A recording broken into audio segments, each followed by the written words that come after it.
Que la vacuna es un cuento, la calma tras la tormenta,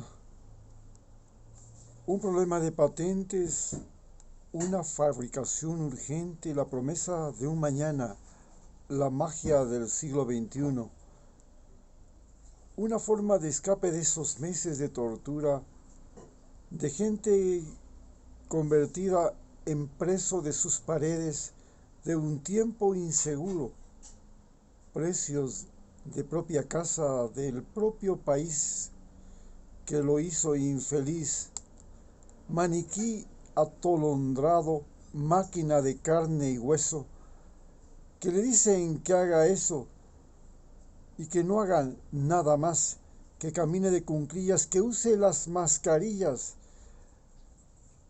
la cruel distancia social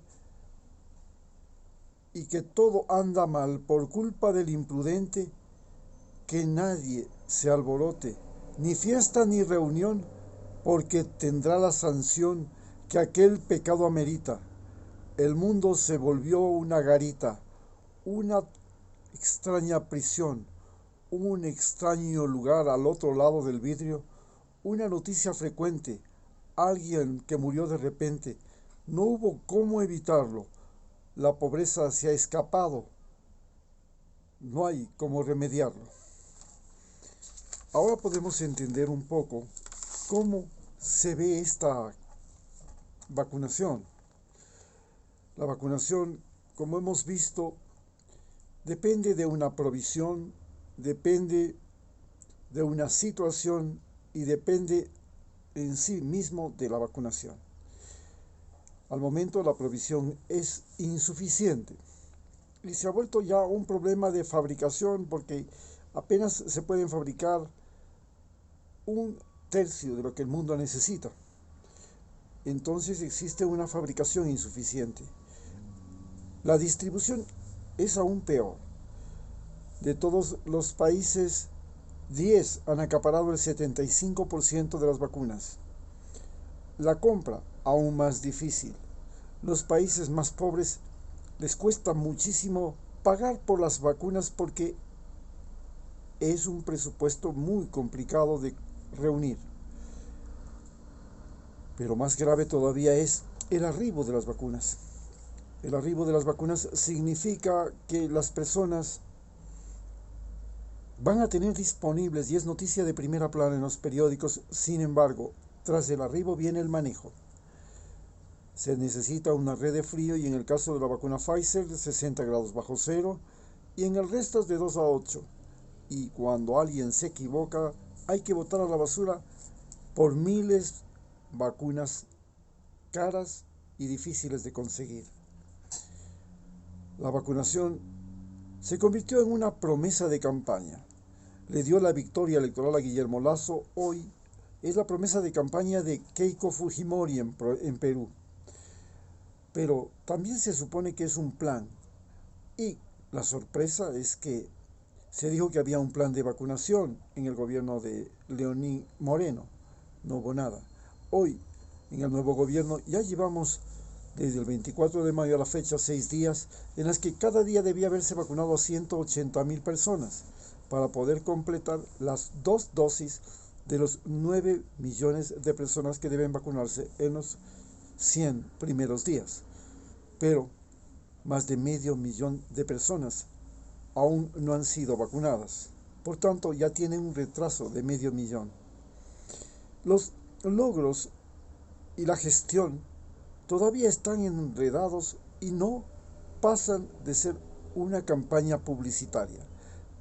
La misma ministra de Salud ha terminado diciendo que es posible que no se llegue a cumplir en los 100 días aquella promesa de campaña que, como estamos acostumbrados y nos dejó acostumbrados Lenín Moreno, son promesas de campaña. Y las promesas de campaña son, entre comillas, mentiras permitidas. Nos queda entonces entender que la vacunación también es un problema de colapso de la salud, porque no hay hospitales, hay una sobresaturación, la gente muere en sus casas, nadie quiere ir al hospital antes de estar en agonía porque La diferencia entre morir en la casa y morir en el hospital es casi mínima, aunque muchos se salvan. No deja de ser cierto que hay éxitos terapéuticos. El hecho de ir al hospital y encontrarse con personas que están más complicadas y que se complica la situación porque la proximidad entre pacientes en las salas de emergencia, la dificultad del manejo de pacientes, la desorientación, el cansancio de los mismos trabajadores de la salud, hace que el paciente que llega al hospital corra más riesgos que en su propia casa. También tenemos el problema de el turismo de salud, que ahora se ha vuelto una moda. Ahora ya pues hay que irse a Estados Unidos a vacunar, porque aquí en Ecuador no se sabe cuándo. En Guatemala se van a México, los de México se van a Estados Unidos. Y esta es una de las novedades que ha salido de esta época de vacunación, igual que el oportunismo. Si tú te vacunas es porque tienes un compadre, porque tuviste una información confidencial.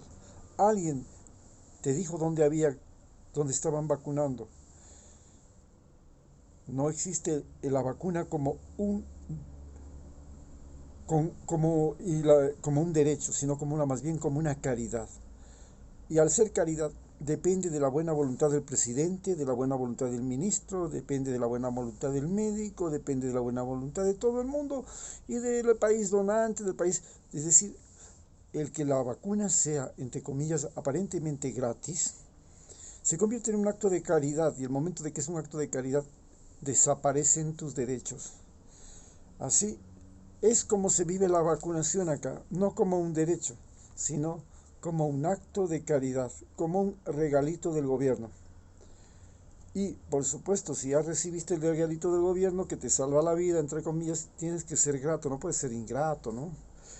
No puedes escupir en el plato que comes. Finalmente, ¿cuál es la situación? La situación que nos enfrentamos es que no sabemos el día en el que vamos a vacunarnos, cuándo nos toca vacunar. Nos hacen registrar, el registro nunca nos contesta, nos dan un numerito. Después nos enteramos que el amigo ya se ha vacunado, que el otro también se ha vacunado. Le preguntamos cómo fue y eso, él dice, no, si es facilito. Y después cuando ya se comienza el detalle, olvida decir el punto y coma, que es, ¿sabes? Me lo dijeron y tengo un amiguito allá en el gobierno que me permite la vacunación. Eso es lo que estamos viviendo en este momento. La vacunación como un oportunismo, la vacunación como una caridad, la vacunación como un derecho para aquellos que están afiliados al seguro, cuando el seguro ya perdió el 30% de sus afiliados. Es decir, la vacunación en el Ecuador es fundamentalmente un momento de horrible incertidumbre. Muchas gracias.